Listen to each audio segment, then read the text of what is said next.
Bismillahirrahmanirrahim. Innal hamdalillah nahmaduhu ta'ala wa nasta'inuhu wa nastaghfiruh wa na'udzu billahi min shururi anfusina wa sayyiati a'malina. Man yahdihillahu fala mudilla lahu wa man yudlil fala hadiya lahu.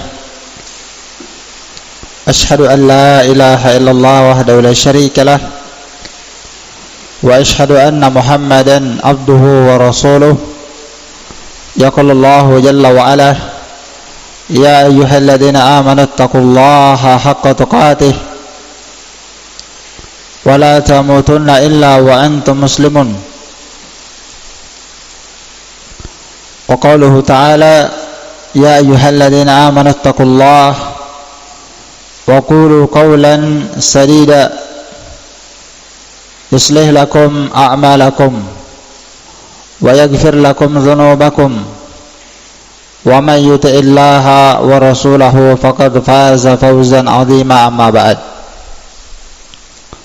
fa inna asdaqal hadithi kitabullah wa khairal hadi hadi Muhammadin sallallahu alaihi wasallam wa syarrul umuri muhdatsatuha fa inna kulla muhdatsatin bid'ah wa kulla bid'atin dhalalah wa kulla dhalalatin wa ahliha finnar.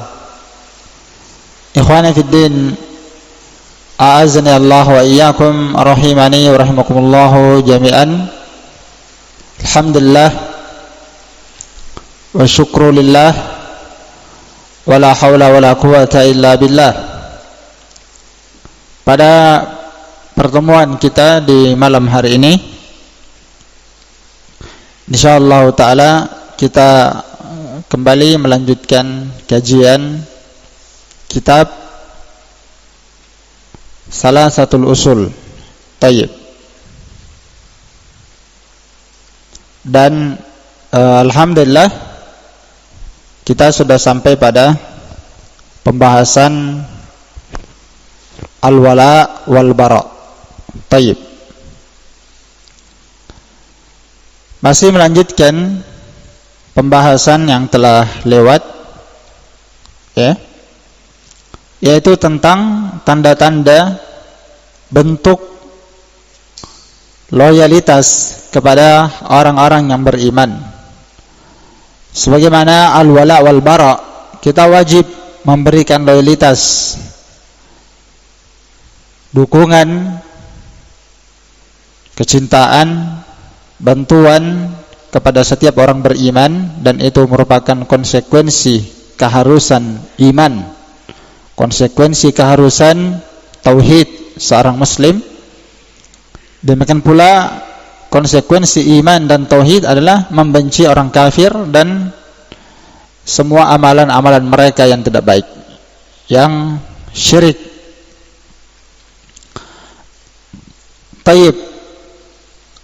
Pada pertemuan yang telah berlalu, alhamdulillah kita telah menjelaskan di antara bentuk loyalitas, tanda-tanda wala, kecintaan kepada orang beriman adalah berhijrah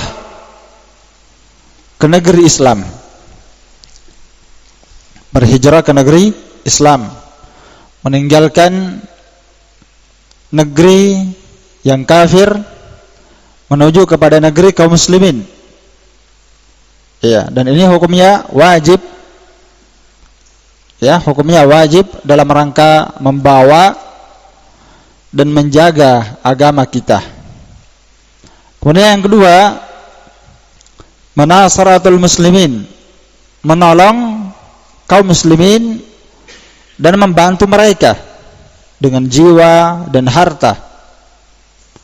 Membantu mereka dalam perkara apa saja yang mereka butuhkan dari urusan agama dan urusan dunia mereka. Maka termasuk dari bentuk benarnya iman seorang muslim, mereka membantu muslimin yang lainnya.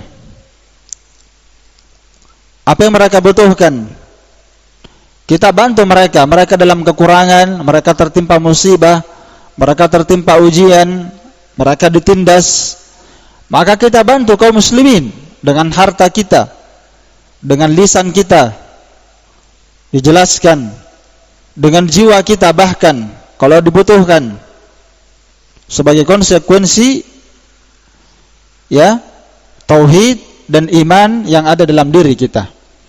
Dan tentu dari perkara konsekuensi iman dan kecemburuan seorang muslim, mereka tidak ridho saudaranya muslim itu disiksa.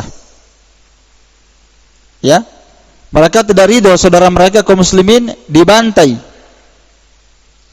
Mereka pasti akan bangkit. Ya, rasa kecemburuan mereka karena agama Allah dan karena mereka sama dalam keimanan, yaitu syahadat. Taib.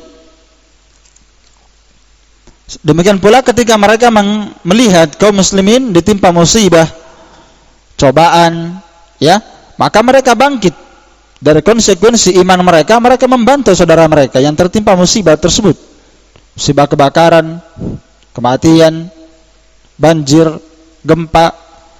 Itu adalah konsekuensi iman. Konsekuensi iman akan tergerak hati mereka untuk membantu saudara mereka kaum muslimin. Taib. Ini di antara bentuk loyalitas, tanda-tanda al-wala, kecintaan kepada orang beriman yang disyariatkan dalam agama kita, ya. Kemudian yang ketiga, di antara tanda kecintaan muslim terhadap kaum muslimin yang lain adalah mereka merasa sakit apa yang menimpa kaum muslimin.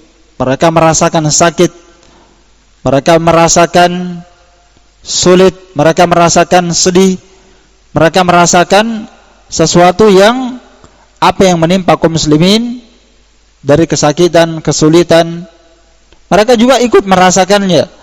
Wasururu bisururihim, dan mereka merasa bergembira dengan kegembiraan kaum muslimin. Jadi kalau muslim saudara kita bergembira, maka konsekuensi iman kita juga ikut bergembira. Kalau seorang muslim bergembira dengan perkara itu, maka kita juga harus ikut bergembira.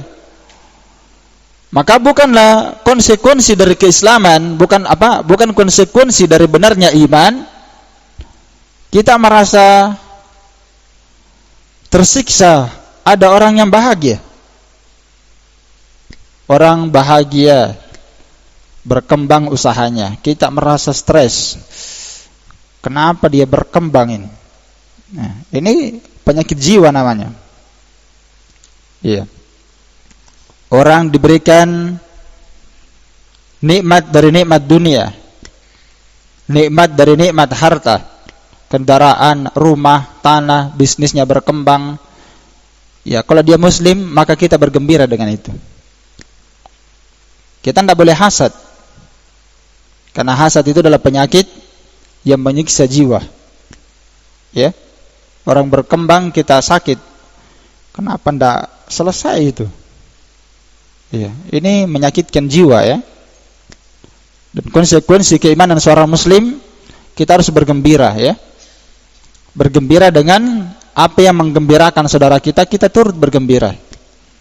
Ya. Kalau mereka berkembang dengan dunianya, kita bergembira. Apalagi kalau mereka berkembang dalam urusan apa? Agama. Mereka berkembang dalam urusan agama. Mereka menjadi seorang yang saleh. Semakin berkembang dia belajar, dia menghafal Quran, dia menghafalkan hadis.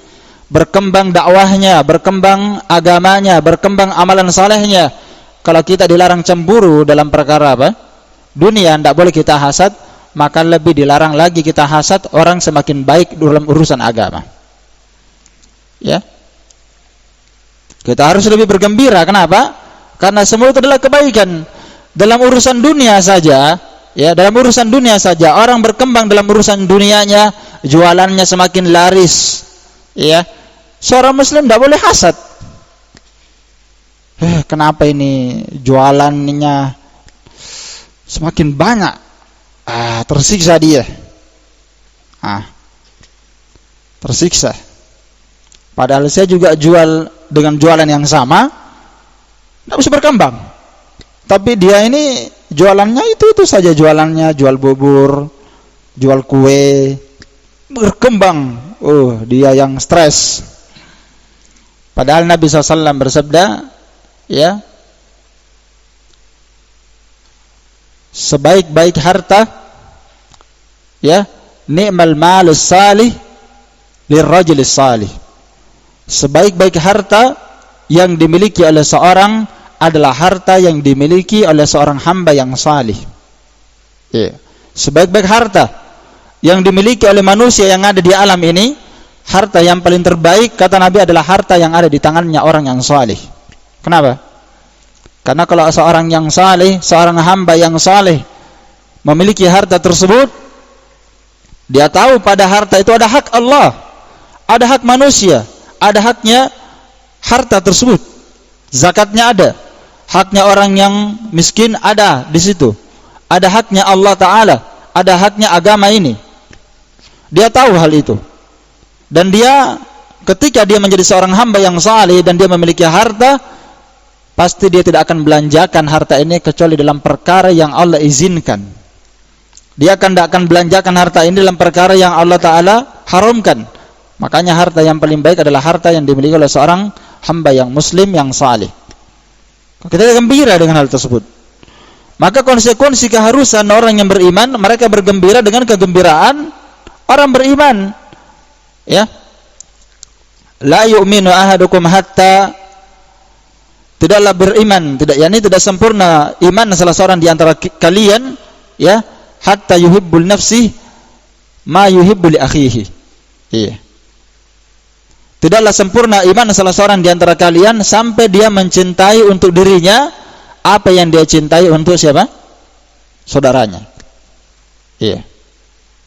Sebagaimana dia cinta dirinya berkembang, sebagaimana dia cinta dirinya bertambah kebaikan-kebaikannya, kebaikan dunianya, kebaikan agamanya, maka dia juga harus bergembira dengan hal tersebut pada saudaranya. Iya. Dan itu konsekuensi Islam dan iman. Mathalul muslimina fi tawaddihim wa ta'atufihim wa tarahimihim wa tarahumihim kal jasadil wahid. Perumpamaan seorang muslim dalam kasih sayang mereka terhadap muslim yang lain, dalam kebersamaan mereka dan kasih sayang mereka terhadap muslim yang lain, seperti perumpamaan satu jasad.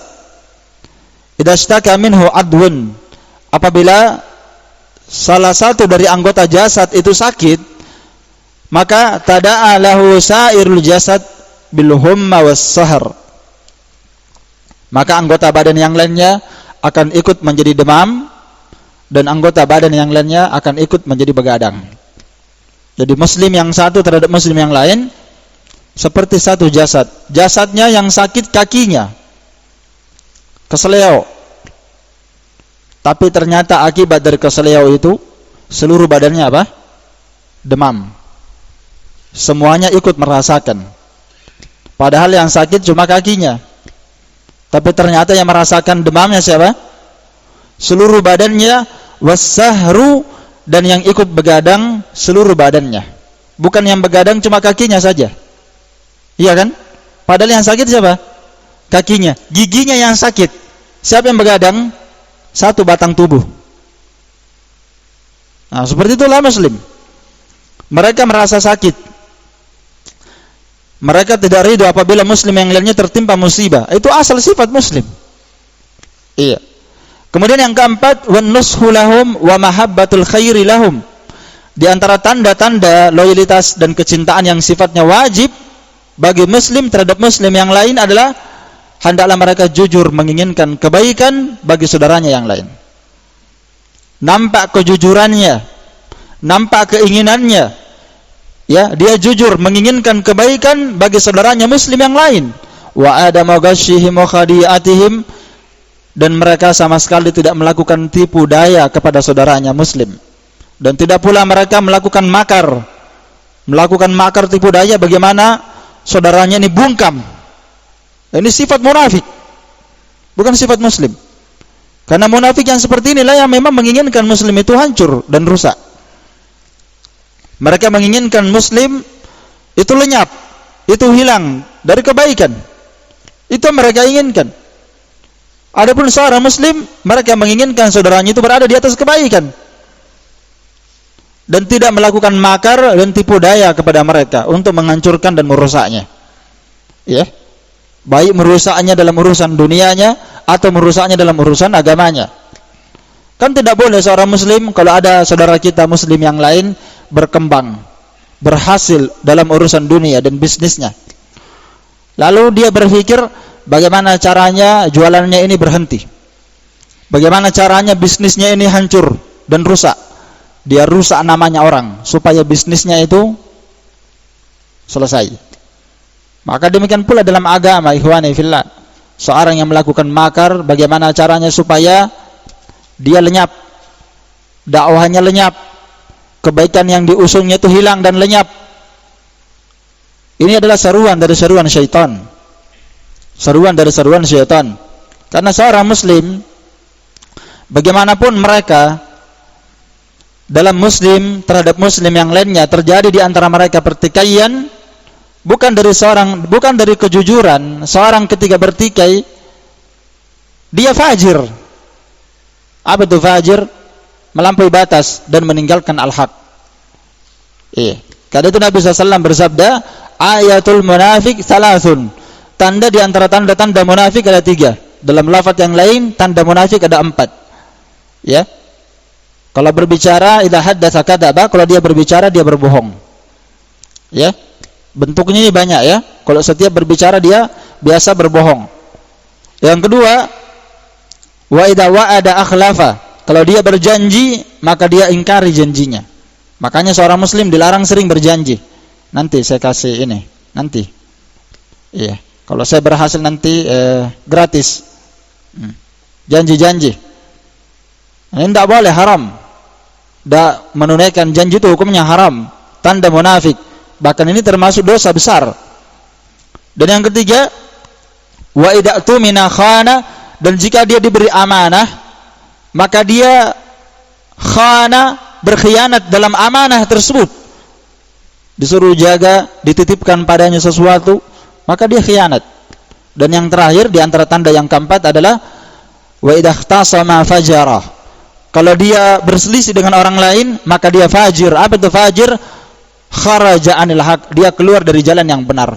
Dan banyak orang kalau berselisih, jarang dia mengikuti kebenaran, karena masing-masing orang memperturutkan nafsu dan pendapatnya. Makanya seorang kalau berselisih, wajib seorang penuntut ilmu kalau dia berselisih, dia wajib jangan berbuat fajir. Apa itu fajir? Meninggalkan kebenaran dan melampaui batas. Iya. Tidak boleh seorang melampaui batas. Iya. Jangan dia berselisih dengan orang, pokoknya dia berusaha bagaimana dia ini bungkam, hancur, rusak. Itu bukan ciri muslim. Muslim itu selalu mencari al-haq, kebenaran. Selalu mencari kebenaran, al-haq. Dimanapun al-haq itu berada, dia harus berada di atasnya. Meskipun kebenaran itu ada pada musuhnya. Iya. Tayyib. Maka dari tanda-tanda kecintaan seorang muslim terhadap muslim yang lain adalah mencintai kebaikan untuk saudara mereka dan tidak melakukan tipu daya dan makar terhadap saudaranya. Maka Nabi SAW bersabda, la yu'minu ahadukum hatta yuhibba li akhihi ma yuhibbu li nafsih. Tidaklah sempurna imannya salah seorang di antara kalian sampai dia mencintai untuk saudaranya apa yang dia cintai untuk dirinya.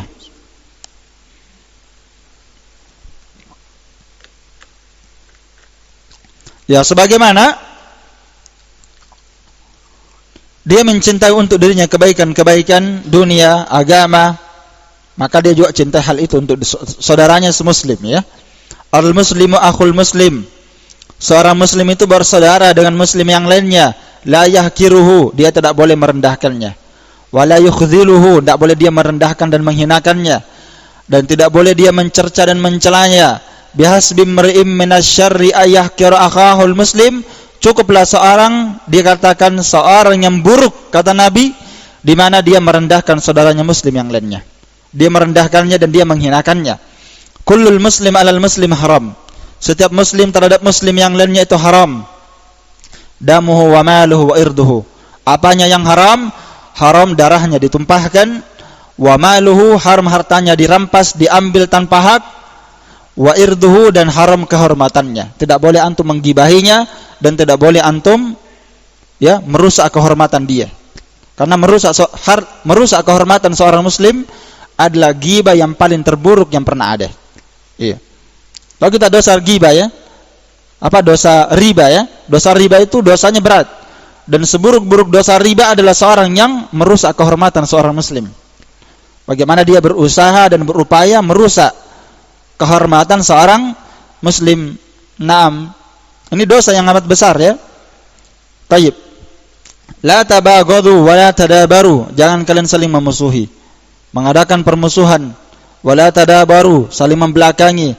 Wa la tanajashu, dan jangan kalian melakukan an-najas. An-najas yakni tipu daya. Kamu melakukan tipu daya sehingga engkau menipu orang, merusak orang, engkau menipunya. Wa la yabi'u ba'dukum ala bai'i ba'din, dan janganlah sebagian di antara kalian menjual atau membeli jualan saudaranya atau pembelian saudaranya. Ini nanti akan saya jelaskan pembahasannya di pembahasan yang ke-8. Wa kunu ibadallahi ikhwanan, jadilah kalian saudara karena jadilah kalian hamba-hamba Allah Subhanahu wa taala yang ikhwanan, saling bersaudara. Iya. Ikhwani fid din, a'azzani Allah wa iyyakum, rahimani wa rahimakumullah jami'an. Maka dari sini nampak jelas bahwa konsekuensi keimanan seorang muslim mencintai kebaikan untuk saudaranya dan tidak melakukan tipu daya dan makar terhadap mereka. Kemudian yang kelima, ihtiramuhum wa tawqiruhum wa adamu tanaqusihim wa aibihim. Memuliakan mereka, memuliakan orang beriman. Konsekuensi iman, loyalitas, kecintaan kepada orang beriman adalah keharusannya kita harus memuliakan orang beriman. Menghargai dan menghormati mereka. Dan tidak tanakus terhadap mereka. Tanakus yakni engkau tidak menganggap mereka itu kurang. Engkau tidak menganggap mereka itu buruk, penuh dengan aib dan celaan. Tidak boleh engkau tanakus, memperjelek mereka, memburukkan mereka, menghina mereka. Itu tanakus. Kita harus memuliakan mereka. Asalnya karena seorang muslim wajib dia berbaik sangka kepada muslim yang lain. Wajib dia berbaik sangka. Dan telah kita jelaskan bahwa di antara adab seorang muslim, jangan dia menganggap dan melihat dirinya lebih baik dibandingkan yang lain. Agar supaya jangan sebagian di antara mereka melampaui batas terhadap sebagian yang lain. Karena itu Nabi perintahkan para sahabatnya tawadu, saling merendah satu sama lainnya. Merendah satu sama lainnya. Allah Ta'ala berfirman dalam surah Al-Hujurat ayat 11 sampai 12. Jadi ayat yang berkenaan tentang pembahasan kita yang kelima. Bisa dilihat firman Allah dalam surah Al-Hujurat ayat 11 sampai 12. Ya ayyuhalladzina amanu la yaskhar qaumun min qaumin asa ay yakunu khairan minhum. Wahai orang-orang yang beriman, janganlah sebagian kaum itu mengolok-olok sebagian kaum yang lainnya. Asa ay yakunu khairan minhum. Boleh jadi kaum yang diejek, yang diolok-olok, kaum yang direndahkan dan dihinakan, boleh jadi mereka lebih baik, kata Allah.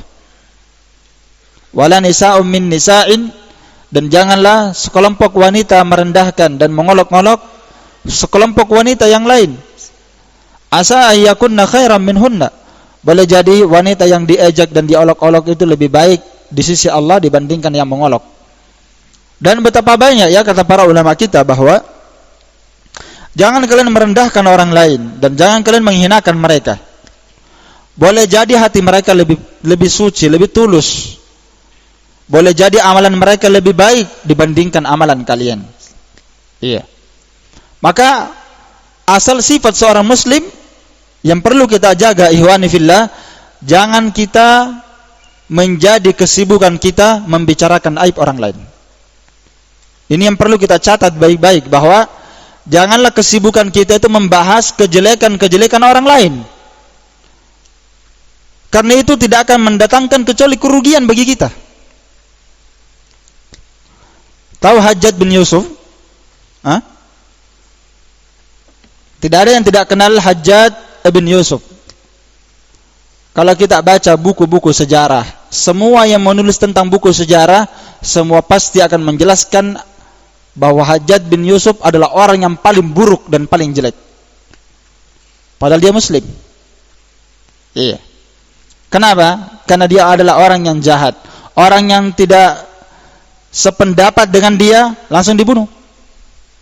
Pokoknya tidak cocok dengan pandangan dia, dibunuh sama dia. Bukan dimarahi, dibunuh. Jangan karena orang awam dia bunuh, alim ulama dia bunuh. Jangan karena alim, sahabat saja dibunuh sama dia. Jadi sudah tahu ya siapa Hajjaj bin Yusuf?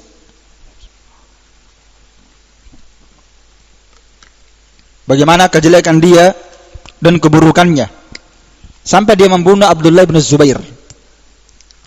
Abdullah bin Zubair, sahabat Nabi sallallahu alaihi wasallam, dibunuh sama Hajjaj bin Yusuf karena berseberangan dengan dia. Setelah dibunuh dia salib. Bukan dibunuh biasa, dia salib lagi. Memang orangnya keras, kejam, zalim. Ketika di zaman Muhammad bin Sirin rahimahullah, enggak ada yang tidak kenal Muhammad bin Sirin adalah seorang imam tabi'in. Iya. Ulama besar, ahli hadis. Ketika beliau berlalu di sebuah perjalanan, beliau mendengarkan ada seorang anak muda menceritakan aibnya Hajjaj bin Yusuf. Hajjaj bin Yusuf itu begini, pokoknya dia bahas terus Hajjaj bin Yusuf. Maka Hajjaj bin Yusuf berkata, "Wahai saudaraku, diamlah." Iya. Diam, jangan bahas lagi itu, kata beliau. Tidak usah dibahas. Sekarang kamu diam, kata dia. Sesungguhnya Hajjaj bin Yusuf itu telah berjalan menuju kepada Tuhannya, kepada Rabbnya. Sebagaimana antum juga berjalan menuju kepada Allah. Maksudnya kita ini semua sedang berjalan menuju kepada Allah. Dan setiap di antara kita akan mempertanggungjawabkan apa? Amalan kita masing-masing. Setiap di antara kita akan mempertanggungjawabkan apa? Amalan kita masing-masing. Iya. Maka nanti pada hari kiamat, ketika amalanmu ditimbang, kata Muhammad bin Sirin, ketika amalan kalian ditimbang, maka dosa yang paling kecil yang kamu buat itu lebih kamu khawatirkan dibandingkan dosanya Hajjaj bin Yusuf yang paling besar. Bisa dipaham? Ketika amalan kita ditimbang pada hari kiamat, ini kan kalau kejelekannya Hajjaj bin Yusuf, semuanya orang sudah tahu. Iya. Ketika amalan kita ditimbang pada hari kiamat, dosamu, kata Muhammad bin Sirin kepada anak muda ini, dosamu yang paling kecil itu lebih kamu takutkan dan lebih kamu khawatirkan dibandingkan dosa dan kesalahannya Hajjaj bin Yusuf yang paling besar. Kenapa? Karena dosamu yang paling kecil kamu akan tanggung jawab dengannya. Bahkan dosa yang kecil ini bisa mengantarkan orang ke dalam neraka. Sedangkan dosanya Hajjaj bin Yusuf yang paling besar, dia bunuh orang. Sudah berapa orang dia bunuh? Dia zalimi orang, dia lukai orang. Itu urusan dia, bukan urusan antum. Iya kan? Itu urusan dia. Dia akan dapat nanti itu. Dia akan mendapatkan. Karena setiap ada orang yang dizalimi oleh Hajjaj bin Yusuf, kata beliau rahimahullah, setiap dosa yang dibuat Hajjaj bin Yusuf dari sekian kezaliman yang sangat banyak, setiap orang nanti akan datang kepadanya. Dan Allah Maha Adil. Kebaikan Hajjaj bin Yusuf akan dibayarkan kepada orang yang dizalimi tersebut. Datang orang, dibayar lagi. Jadi semua kebaikan pahala yang dia bawa pada hari kiamat akan dia berikan kepada siapa yang dia apa? Dia zalimi. Semua orang yang dia zalimi pasti Allah Ta'ala akan memberikan haknya dari kezalimannya siapa? Hajjaj bin Yusuf. Demikian pula sebaliknya, kata beliau. Orang yang berbuat zalim kepada Hajjaj juga nanti akan diberikan kepadanya. Antum paham? Orang yang berbuat zalim kepada Hajjaj bin Yusuf pasti dibayar atau tidak? dibayar nanti. Akan dibayar. Ya. Maka engkau menzalimi dia, misalnya engkau melampaui batas terhadap dia, maka engkau akan membayarnya. Dan engkau akan membayarnya bukan dengan uang. Sekarang kita punya uang yang banyak. Kalau orang punya utang 2 juta misalnya, dia sengaja tidak bayar di dunia ini, sampai dia meninggal dia tidak bayar, coba dibayangkan pahala dia 2 juta dibayarkan ke dia. Uang, emas dan perak, dirham dan dinar, mata uang rupiah itu tidak bisa dipakai bayar di sana, tidak berlaku lagi uang. Apa yang berlaku? Pahala dan dosa. Kau akan membayar pahalamu dengan dia. Maka dari kerugian yang sangat besar, seorang datang pada hari kiamat membawa pahala dan dia membawa kezaliman yang banyak. Ya, pasti dia akan bayarkan kezalimannya kepada setiap orang yang dia zalimi. Fattaqudz zulma fa inna zulma zulumatun yaumal qiyamah. Takutlah kalian dari kezaliman, kata Nabi, karena kezaliman itu akan menjadi kegelapan demi kegelapan pada hari kiamat. Ini pelajaran berharga ikhwani fillah untuk orang yang suka gosip. Jelas? Jadi ini pelajaran saya bahas tadi dari kisah Muhammad bin Sirin dengan anak muda, pelajaran kepada mereka yang tidak mau berhenti begini. Iya. Kerjanya ini terus pagi, siang, sore. Iya. Jadi kalau sudah enggak usah dibahas lagi. Iya. Taib. Jadi kata Allah Subhanahu wa taala, "Wala talmizu anfusakum." Kelanjutan ayat, dan janganlah kalian mencela diri-diri kalian. Yani ketika Allah menyebutkan, janganlah muslim mencela muslim yang lain. Janganlah para wanita mencela wanita yang lain. Boleh jadi kaum yang diejek, dicela itu lebih baik dibandingkan orang yang mencela. Wala talmizu anfusakum, dan jangan kalian mencela diri-diri kalian. Kenapa? Karena ketika seorang mencela saudaranya semuslim, itu artinya dia sebenarnya telah mencela dirinya sendiri. Karena kebanyakan orang yang menyibukkan diri dengan aib orang lain, itu kebanyakannya adalah orang yang sangat banyak aibnya. Iya. Orang yang menyibukkan diri dengan aib orang lain adalah orang yang sangat banyak aibnya. Wala tanabazu bil alqab, dan janganlah kalian saling memanggil dengan gelar-gelar yang buruk. Bi'sal ismul fusuqu ba'dal iman, seburuk-buruk panggilan nama adalah nama kefasikan setelah keimanan. Maka tidak boleh seorang memanggil saudaranya dengan panggilan yang buruk. Karena konsekuensi iman, kita wajib memuliakan saudara kita. Tidak boleh kita main-main dengan dia dipanggil dengan nama yang buruk. Ya? Seperti apa? Ronaldo, sini. Ronaldo orang kafir, dia panggil temannya, temannya bagus ya, Muhammad. Ronaldo. Lah, orang kafir. Atau dipanggil Messi, sini. Itu kan nama tidak baik. Nama orang Yahudi lagi. Tidak boleh dipanggil temannya dengan nama gelar-gelar buruk seperti ini. Dilarang dalam Al-Quran. Seburuk-buruk panggilan, kata Allah, adalah nama kefasikan setelah dia beriman. Wa man lam yatub fa ulaika humuz zalimun. Dan barang siapa yang tidak bertaubat, maka mereka adalah kaum yang zalim. Yani siapa yang tidak bertaubat dari mengejek, mengolok, mencela, memanggil saudaranya dengan panggilan yang buruk. Bahkan tidak jarang orang yang kalau berseberangan, kalau dia menyebut orang, dia sebut semua kebun binatang, anjing, babi, ya, macam-macam dia sebut. Itu kalau orang sudah berseberangan, orang kurang akal ya. Tanda dia seharusnya dia harus belajar menggunakan kalimat yang bagus, ya. Jangan kalau berseberangan dengan orang digunakan semua istilah kebun binatang. Ya ayyuhalladzina amanu jtanibu katsiran minadh-dhann, wahai orang-orang yang beriman, jauhilah kebanyakan dari berburuk sangka. Inna ba'dadh-dhanni ism, sesungguhnya sebagian dari buruk sangka adalah apa? Dosa. Wala tajassasu, dan jangan kalian melakukan tajassus. Tajassus mencari-cari aib, diteliti, dicari cara bagaimana caranya ditahu kesalahannya orang ini. Itu bukan sifat orang beriman. Seharusnya orang beriman itu menyibukkan diri dengan kebaikan. Wala yaktab ba'dukum ba'dhan, dan janganlah sebagian di antara kalian menggunjing, menggibahi sebagian yang lain. Konsekuensi gibah itu ayuhibbu ahadukum ayyakula lahma akhihi maitan. Apakah salah seorang di antara kalian jika dia bergibah, apakah dia senang memakan bangkai saudaranya ketika sudah mati? Maka Allah Ta'ala gambarkan gibah di dalam ayat ini dengan gambaran yang sangat tidak baik. Seperti apa gambarannya? Menggibahi saudara kita semuslim sama kalau kita memakan bangkainya ketika dia sudah mati. Tayyib. Fakarihtumu, tentu kalian tidak senang memakan bangkai tersebut. Wattaqullah, oleh karena itu bertakwalah kalian kepada Allah. Kata para ulama menunjukkan bahwa perbuatan ghibah bukanlah termasuk dari bentuk ketakwaan seorang muslim. Makanya Allah perintah bertakwalah kalian kepada Allah.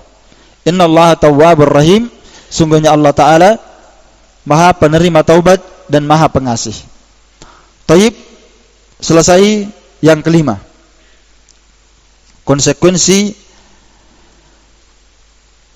tauhid dan iman memberikan loyalitas wala kepada orang beriman. Di antara tandanya memuliakan mereka, tidak boleh merendahkan dan menghinakan, ya. Demikian pula tidak boleh tanakus, menceritakan aib dan keburukan-keburukan orang beriman. Wajib dijaga kehormatan mereka. Ya. Kenapa wajib menjaga kehormatan mereka? Karena menjaga kehormatan seorang muslim itu adalah perkara yang wajib, dan di mana Allah Subhanahu wa taala akan menutupi aib bagi siapa yang menutupi aib seorang muslim. Wa man satara musliman satarahu Allahu fid dunya wal akhirah. Barang siapa yang menutupi aib, keburukan, kekurangan seorang muslim, maka Allah Subhanahu wa taala akan menutupi aibnya di dunia dan di akhirat.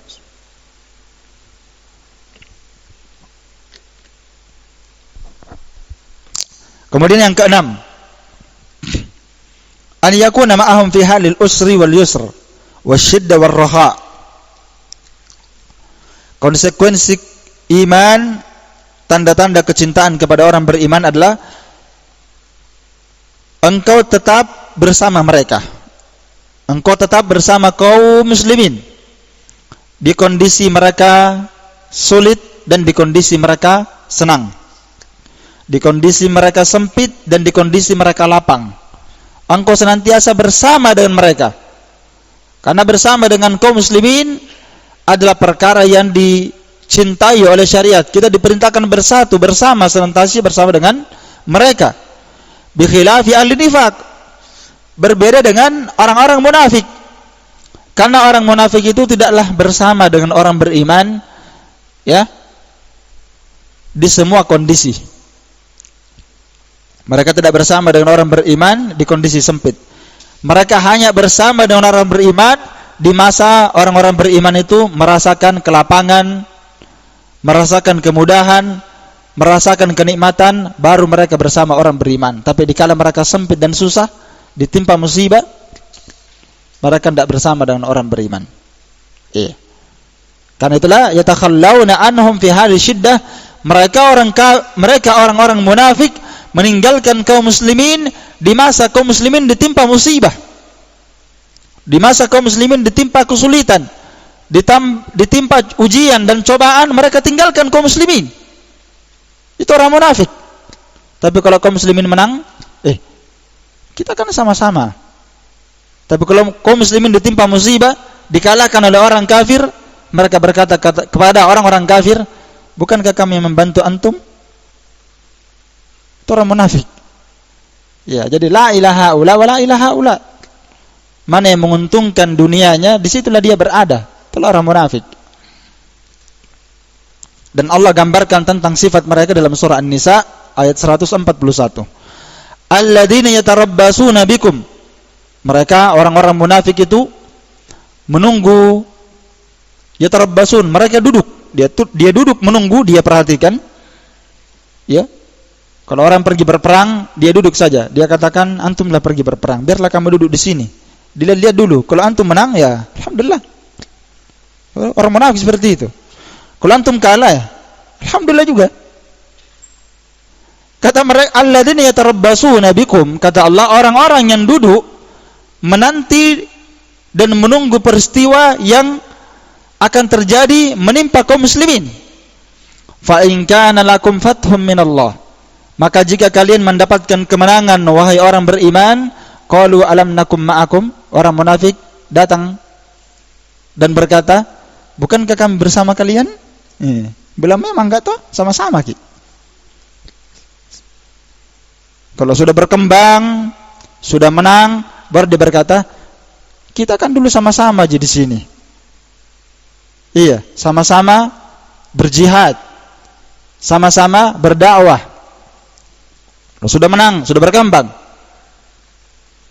Wa in kana lil kafirin nasibun qalu alam nastahwid alaikum. Tapi kalau yang menang orang kafir dapat bagian, maka mereka datang kepada orang kafir dan berkata, alam nastahwid alaikum, bukankah kami turut memenangkan kalian? Ya, kami juga membantu kalian, wa namna'kum minal mu'minin, dan kami lah yang telah membela kalian dari orang yang beriman. Makanya kenapa orang munafik itu paling buruk dan paling jelek? Karena dia tidak memiliki pendirian yang jelas. Mau dikatakan muslim juga, mau dikatakan kafir juga. Tidak muslim, tidak kafir, tengah-tengah. Makanya Allah berfirman, innal munafiqina fid darkil asfali minan nar. Orang munafik itu berada dalam keraknya api neraka pada hari kiamat. Lebih di bawah tempatnya dibandingkan penyembah berhala dari kalangan orang musyrik dan orang kafir. Karena orang munafik lebih buruk dan lebih membahayakan kaum muslimin dan Islam. Iya. Inilah kondisi orang-orang munafik ya, sama seperti Bani Israel. Mereka diajak berjihad oleh Nabi Musa. Pergi berjihad. Kata orang-orang Bani Israel, ya, wahai Musa, idhaba, pergilah engkau bersama dengan Rabbmu berperang. Kami duduk di sini menunggu. Kalau kau menang, alhamdulillah. Orang munafik seperti itu. Dan demikian pula dalam dakwah, ikhwani fillah. Berdakwah, jihad itu bagian dari dakwah. Ya. Karena jihad itu dia bukan goyah. Jihad itu bukan goyah, bukan tujuan utama, tapi dia adalah wasilah. Wasilah apa? Wasilah untuk mendakwai orang kafir. Kalau tidak ada jihad, berarti kita biarkan orang kafir masuk neraka semua. Maka dengan adanya jihad, banyak orang yang masuk Islam. Ketika yang mati terbunuh, yang hidupnya ditawan, didakwahi. Betapa banyak orang kafir yang masuk Islam, lebih baik keislamannya dibandingkan kaum muslimin sebagiannya ya, bukan semua. Ada yang orang kafir ya, masuk Islam, keislamannya kuat dan kokoh. Bahkan ada yang jadi ulama. Dari kafir masuk Islam jadi ulama. Iya. Dengan apa itu? Dengan jihad. Dengan dakwah ilallah. Maka demikian pula dakwah ini, ikhwani fillah, membutuhkan penolong. Jangan nanti sudah berkembang baru datang. Kan kita sama-sama jadi dulu awalnya. Dari mana kemarin? Kenapa hilang? Kenapa baru datang? Kemarin orang sudah mau mati berjihad, tidak nongol. Sekarang sudah berkembang baru datang. Iya. Seperti itulah kondisi kaum muslimin. 6. Dan masih ada lagi ini, Ikhwan, tinggal satu kali lagi pertemuan, kemudian kita masuk ke pembahasan yang lainnya. Thayyib, wallahu taala a'lam bissawab. Di sini saya mau kasih informasi. Satu informasi biasa saja. Sebenarnya ini informasi dari kemarin.